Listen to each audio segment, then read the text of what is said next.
આજે સોમવારે બપોરે અયોધ્યા ખાતે શ્રી રામ મંદિર પ્રાણ પ્રતિષ્ઠા મહોત્સવ ભવ્ય રીતે ઉજવવામાં આવ્યો હતો। આ મહોત્સવની પૂર્વ સંધ્યાએ રવિવારે રાત્રે જામનગર શહેરના શેઠ ભગવાનદાસ રોડ RR મોલ પાસે આવેલ શ્રી બળિયા હનુમાન મંદિરના સાનિધ્યમાં અહીંના મિત્ર મંડળ દ્વારા સુપ્રસિદ્ધ લોક સાહિત્યકાર સાઈરામ દવેનો લોક ડાયરાનો ભવ્ય કાર્યક્રમ આયોજિત કરવામાં આવ્યો હતો, જેમાં શહેરના ઘણા બધા મહાનુભાવોએ હાજરી આપી હતી। આ કાર્યક્રમમાં ભગવાન શ્રી રામની ગાથા, ભજન અને કથનનો કાર્યક્રમ રાખવામાં આવ્યો હતો। આ કાર્યક્રમમાં સાંસદ પૂનમબેન માડમ, ધારાસભ્ય દિવેશભાઈ અકબરી, મેયર વિનોદભાઈ કિમસુરિયા, સ્ટેન્ડિંગ કમિટીના ચેરમેન નિલેશભાઈ કગથરા, શિક્ષણ સમિતિના ચેરમેન મનીષભાઈ કનખરા તથા શેર બીજેપીના પૂર્વ પ્રમુખો હસમુખભાઈ હિંડોજા, અશોકભાઈ નંદા, મુકેશભાઈ દાસાણી, હિતેનભાઈ ભટ્ટ તથા કોર્પોરેટર ગોપાલભાઈ સોરઠિયા અને GTPL જામનગર ન્યૂઝના મેનેજિંગ એડિટર જયેશભાઈ રૂપારેલિયા ઉપરાંત દિનેશભાઈ વ્યાસ, મિલનભાઈ મોદી, રમેશભાઈ કનખરા વગેરે હાજર રહ્યા હતા અને લોક ડાયરાનો કાર્યક્રમ માણ્યો હતો। મોડી રાત્રિ સુધી ચાલેલા આ કાર્યક્રમમાં હાસ્ય અને લોક સાહિત્યકાર સાઈરામ દવે શ્રી રામચંદ્રજીના જીવન ચરિત્રના અનેક પ્રસંગોને તાજા કરી પોતાની આગવી શૈલીમાં પ્રસ્તુત કર્યા હતા। આ ઉપરાંત રામાયણના ઘણા દૃષ્ટાંતો આપી શ્રોતાઓને જકડી રાખ્યા હતા।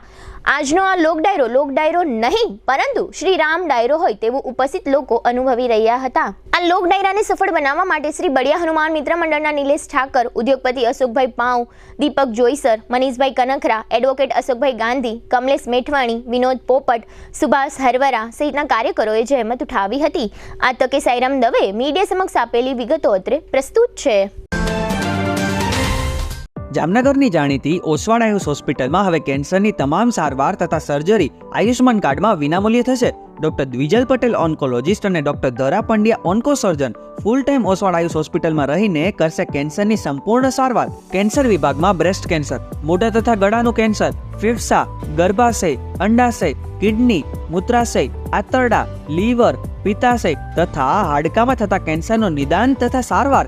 આ ઓસવાડ આયુષ હોસ્પિટલમાં કેન્સરના દર્દીઓ માટે કેમોથેરાપી એટલે કે dose, surgery, target therapy, immunotherapy, palliative કેરની ટ્રીટમેન્ટ પણ અહીં ઉપલબ્ધ છે।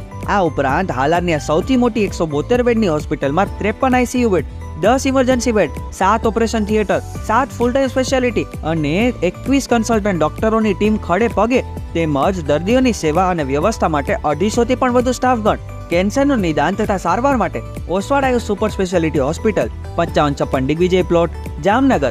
મોબાઈલ 9512 8 12 8 77, 9512 12 88 9। જામનગર મુકામે આજરોજ ભગવાન રામ વિશેના સરસ મજાના ભજનો અને લોક સાહિત્યની પ્રસ્તુતિ કરવાનો આનંદ રહ્યો। સમગ્ર ભારત જ્યારે અયોધ્યાની જેમ, શબરીની જેમ ભગવાન રામલલાની રાહ જોઈ રહ્યું છે ત્યારે એક સરસ મજાનું વાતાવરણ, યુવાનોને રામાયણમાંથી ઘણું બધું શીખવાનું છે। ધૈર્ય અને વિવેકના બ્રાન્ડ એમ્બેસેડર છે ભગવાન રામ। રામ એ માત્ર કોઈ એક જ્ઞાતિના નહીં પરંતુ સર્વત્ર સમાજના છે, કારણ કે રામ સર્વપ્રિય છે, સર્વ મિત્ર છે। આવી સરસ મજાની વાતો આજે જામનગરની જનતાએ ખૂબ લાગણીપૂર્વક સ્વીકારી। આયોજકોએ ખૂબ ઉત્સાહ દાખવ્યો અને ખૂબ વિશાળ સંખ્યામાં લોકોએ રામાયણને લોકશૈલીમાં માણી। આનો મને આનંદ છે। આપણે બધા ભગવાન રામની મૂર્તિ પ્રતિષ્ઠા થઈ રહી છે એને વંદન કરીએ અને રામલલ્લાની મૂર્તિ પ્રતિષ્ઠા થાય એ તો આ આનંદની ઘડી છે જ, પરંતુ આપણા બધાના પ્રાણમાં ભગવાન રાઘવની પ્રાણ પ્રતિષ્ઠા થાય એ પણ અત્યંત જરૂરી। જય શ્રી રામ।